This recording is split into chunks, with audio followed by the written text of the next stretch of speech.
The first in the nation, but possibly not the last. CryptoTalk.fm. My name is Leister. I am your host. The state of Wisconsin, specifically the investment board, has invested in Bitcoin.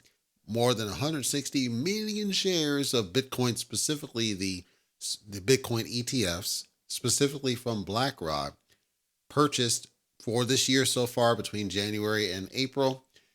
The messaging was clear. They felt it was time to diversify and add more to the sheets, including cryptocurrency, which they're the first. They literally are the first in the country to do this, and it may lend for more to do it. Now, they're not actually investing in cryptocurrency. That's a bit misleading. It's the Bitcoin ETF.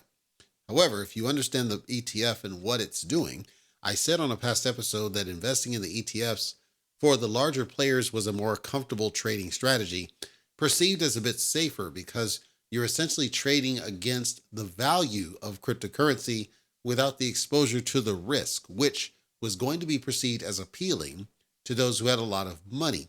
But this is the first time that we were seeing an actual state investment for pensions, is primarily what it's for, using cryptocurrency as a vehicle to add to the investment portfolio.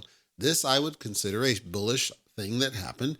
And I would suspect that you're going to see more states, likely Republican states, buying into something like this. If they're smart, though, if they're smart, this should create some sort of a bidding war between Democrat states and Republican states, where the two of them would be at odds with each other to be first, to say, okay, since Wisconsin did that, we want to be right behind them. We want to push that envelope and show that we support this and show that we want it to succeed long term.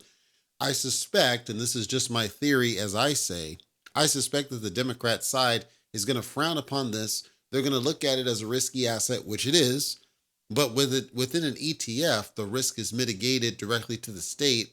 There is going to be some price volatility, but you could argue the same is the truth with any other type of investment that the state would go after. So the risk is mitigated because it happens to be the ETF. They're not exposing themselves directly to the gambling, rolling the dice, as many of them are, other people, retail, etc.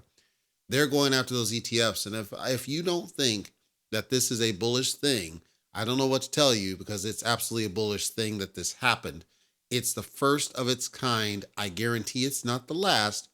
But if you're in the United States, if you're a registered voter, I would like you to pay attention, very close attention, to which states jump on board and do this kind of a thing. Those states are going to be the ones that are stronger in the adoption of cryptocurrency at the state level. Remember, just having regulations with the SEC and everything else doesn't solve the final battle. The final battle is solved at the state level. The state still has the ability to do whatever they want to do within the state. We see that in Florida now. So those taking a victory lap about the fit and everything else, I would encourage you perhaps to calm down a little bit and understand this is not the end. You're going to see a little bit more shift happening in the near future with this business. And I suspect we're going to get to a point where more states are going to get on board. And I would encourage you to look for those states that get on board. And to me, as an opinion to you, those are the states that should be worth your attention.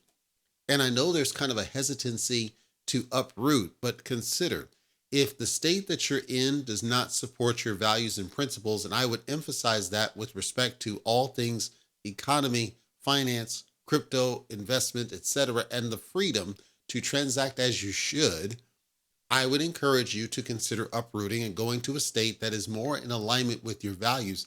Wisconsin in particular, another part of this whole update, Wisconsin Republicans are actually trying to pass laws that force businesses to accept cash, good old cash, if the transaction is under $2,000. Do you know there are places around this nation where there are people that are just zombies. They swipe the freaking card for a $3 Starbucks.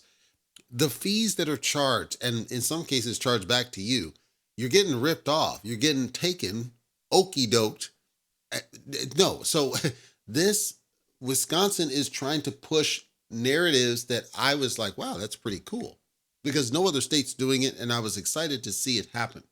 So that's my update with respect to Wisconsin and all points of Wisconsin. Keep an eye out for other states to do the same thing in the very near future, I would assume.